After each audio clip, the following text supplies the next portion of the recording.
Hey everyone. So today I'm going to show you all my current project as far as building a fishing rod goes. Um I don't know if it's been done before or if anybody's ever tried it, but basically the under wrap I'm doing on this fishing rod I've never done before, and I wanted to show everyone how exactly I'm doing it and um go from there. So, without further ado, we're gonna go ahead and tie this under wrap. In case you haven't noticed, it is Steelers themed. So, being a Ravens fan, I'm probably gonna have to wash my hands after this one. But anyway, basically, I'm tying it on how you'd normally tie it, and it's a little difficult with the camera where it is, but um, going around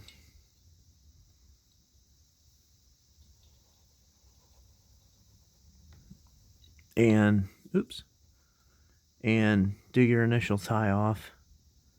And then I try to shove it down as close to the tape as I can. Once this white gets started, I'll take the tape off and um, go from there.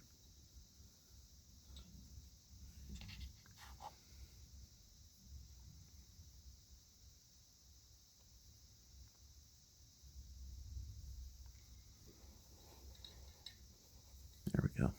All right, take this off.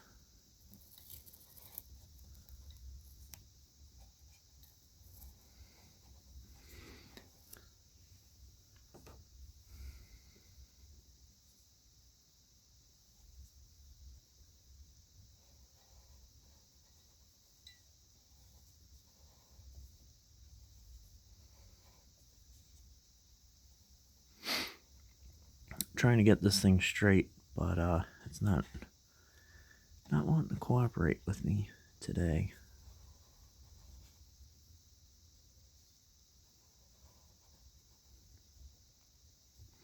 Like I said, everybody's got their own way of doing this, but basic concepts there. All right, so we go around and around and around and around.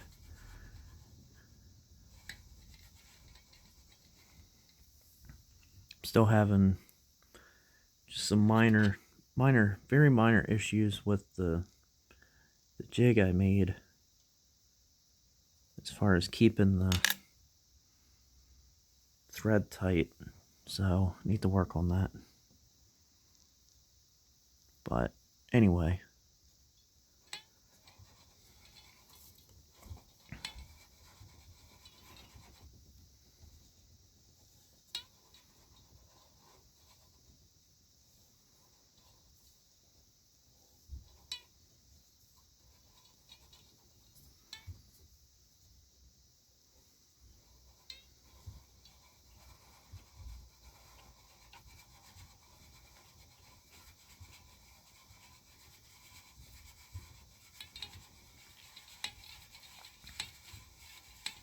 this is all by hand, guys.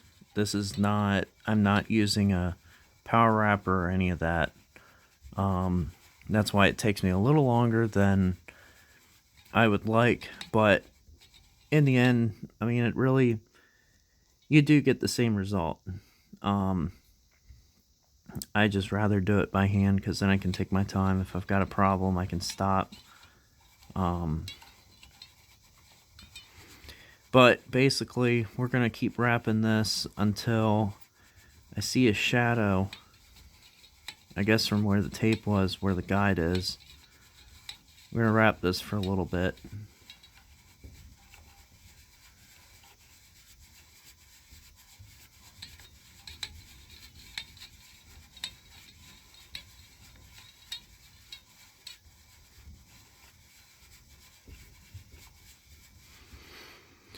So now I want to see how far along I am. Basically, we got a long way to go. The goal is to about I don't know if you all can see it, but basically about here. So right where I'm seeing a shadow, is pretty much where we're going to be going with this.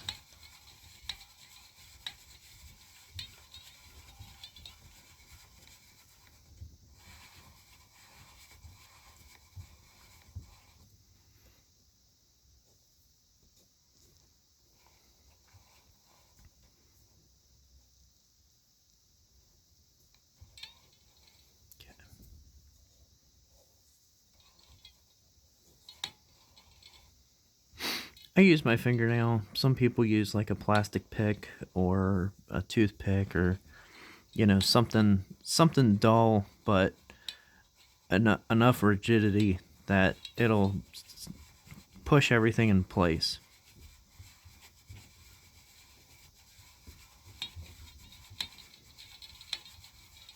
I use my fingernail. It's always there.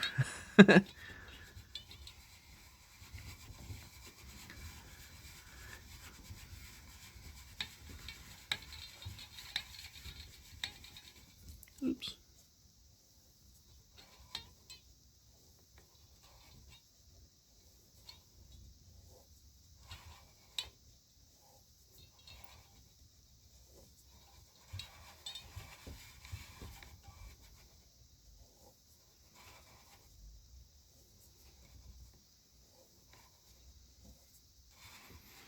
All right, so let's check it again.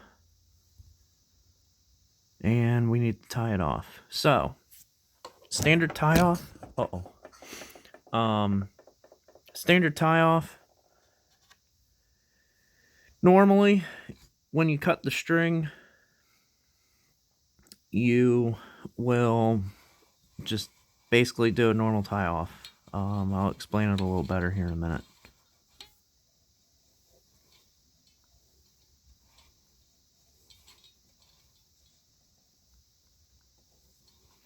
I'm just packing everything in right now. Normally for A thread, I mean, this is Madeira, so it's just a hair smaller than A. But for this thread, I've been doing 6 passes. You can do 8, you can do 10, 20. It really doesn't matter. The goal of the tie off is to tie your thread off and not leave like a little trail, like a mole trail. If you've ever seen those in your yard, it's the only way I can really describe it. But now, since we're ready to cut this part and loop it back through here, well, how do I get my next string tied that's going to be really thin? So, what I have done is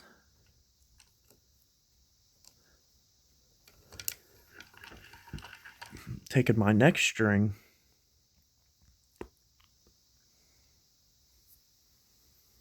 put it through here, loose, just right like that. Put your finger here,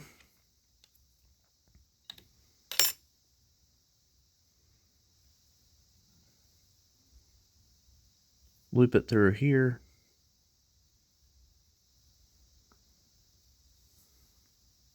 like such. Now you still want to hold your tie off, because otherwise, if you let it go, you're redoing that whole wrap you just tied. Bring it through. I keep hitting the stand. Bring it through. Now your white's tied off.